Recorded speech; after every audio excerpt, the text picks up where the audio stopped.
Hi everyone, it's Tracy here from Art Fibre Stitch. Let me introduce you to my little version of the French knot here. So you come up from underneath with your thread and you go wrap it around your needle several times and then back down again. You can see what I've done there. Now let me just explain it in a little more detail. You come up from underneath, hold the thread with your left hand, wind it round, depends on how many times you wind it as to how large the knot is. See how I'm holding the thread out of the way there? I'm sort of giving a bit of tension to it, and it makes a lovely little firm knot. And this time, yes, I'm holding it out the way whilst I wind, and then I'm letting go. Can you see that where I've wound it around the needle this time is all loose and loopy? So it's probably not the proper way. I quite like these loopy knots and I use them quite a lot. So here we go again and back in. Now see how I've gone nice and close to where I came up. That's another nice loose one. Don't go too close. Don't go on the same spot exactly as where you came up, or you will have a problem because it'll disappear underneath, get pulled through. In this instance, and here again, I am winding it around, and then instead of putting the needle close, I'm going further away. See? And what happens then is you end up with a little French knot on the end of a little stick, a little stitch. And I think that they're great. You know, I use them a lot for seed heads or stamens, or what else could they be? Butterflies, antennas, lots of things. Right, upside down could be some legs on a centipede. Let's start on another piece and just see where we end up. Now how about we start up here?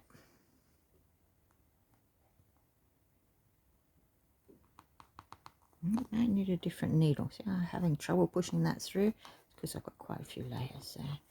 I'll start and we'll see. 1, 2, 3, 4, shall we say. Maybe I'll do a little stem on this one. And it can look like a little... No, I'm going to have trouble with that, pulling that through. But you get the idea. It looks like a little tree, right? But you never get just one tree. That would just look odd. So perhaps there's a lower one that we're not really seeing much of. And we'll do it down there. And maybe we won't make this one so tight. We'll make it a loopy one. See what happens. Ah, a bush, do you think? The top of a nice tree further down the hill. Doesn't really matter. It's your imagination and what you want. But it's breaking up that little hill that I've got there.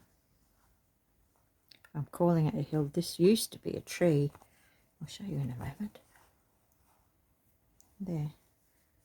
It used to be a gum tree. And that was the side of it. Actually that way, because that was the bark splitting off. But I've decided to turn it into a landscape for now. I might change it again sometime.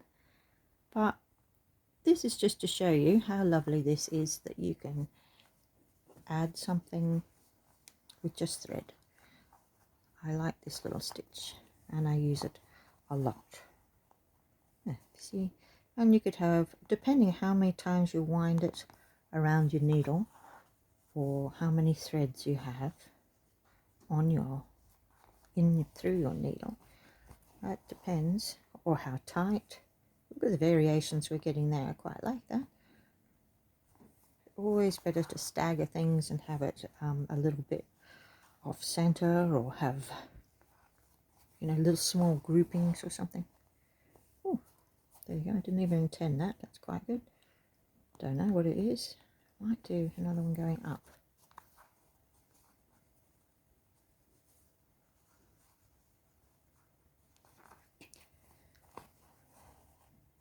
There. So somehow or other we've gotten something interesting there. I think that, you know, as time goes by, I could add some other colours, like some greens further in the foreground. But to me, that's looking, you know, like in the distance, some trees on the top of the hill.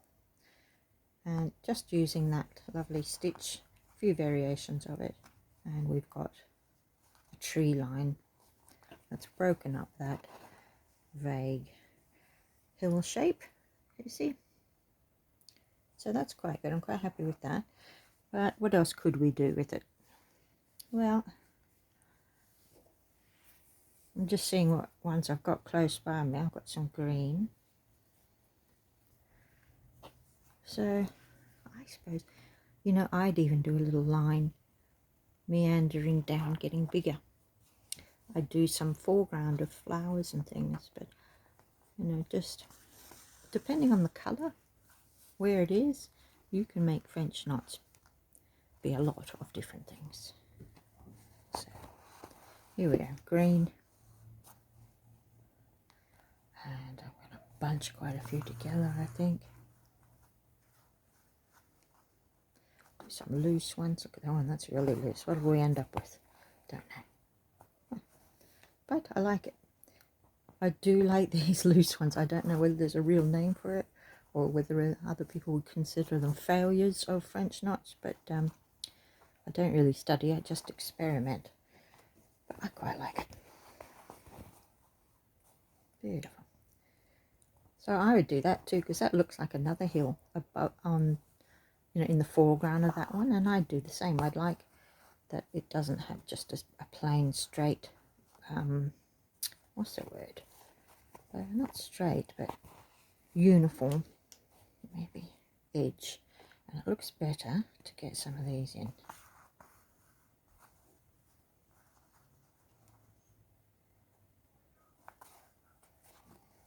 So do you get what I mean? Well, here's another messy one coming up because I didn't pull it. Oh yes. But just to show you that I do know how to do a proper one if I have to. Although I do like the irregular ones. I'm just going to do a little tiny neat one. See? Perfect. So that's giving you a good idea. Now don't go too close. You know how I said if you go further away you'll get a nice stem when you put the needle back in. But if you go too close, like if you go right on top of it, there, you are in danger of it going all the way through. It hasn't that time. Okay, but it does. But that quite worked. So I hope you're getting the gist of what I'm talking about. It can be so much, and it is so interesting to play with. There we go, I'll have a proper look there. You know, it's good. Use your imagination and just think, oh, what could it be? And just let it flow and play with it. This here looks like another row of them, but it's actually a couched thread. There was a bobbly one. Very similar. So look for those things when you're making your little landscapes or whatever you're doing, but do play around with the French knot. I find it completely satisfying. Let's have a look at some other work that I've done with it. Can you see this one? This is a lovely felted work that I did, and I have used French knots to just pick out some flowers that I had attempted to do on this lovely gum tree. As you can see, I love gum trees. What can I say?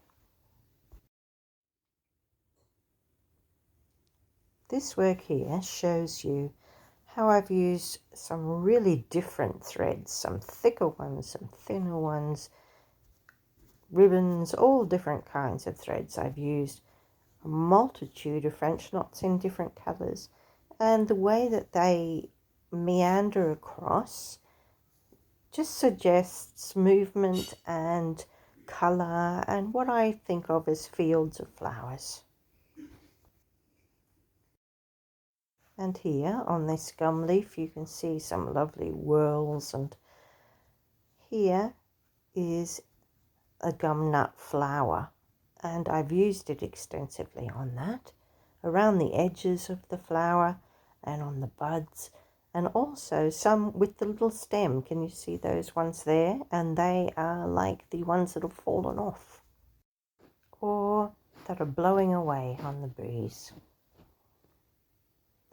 This next one, I've used that same stitch with the stem on it quite a lot, and I've used it to suggest some sort of dried weeds, you know, where the seed heads have been left behind, something like that. And further up on this one is some lovely French knots in a lovely sunset sky, just to sort of add to the floatiness of the clouds.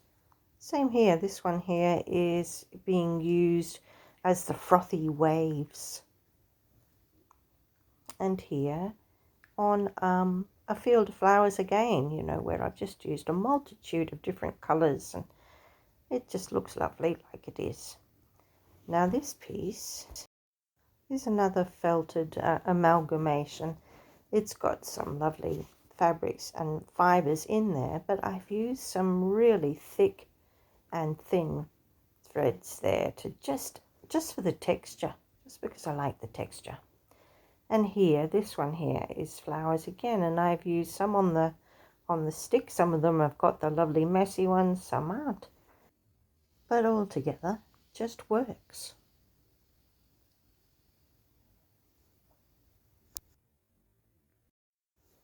Okay, well, I hope you've gained something by seeing my version here of the French knot and all of its messy variations, and how I use it to incorporate in my own work here. Use it in your textile art or embroidery projects and enjoy yourself and experiment.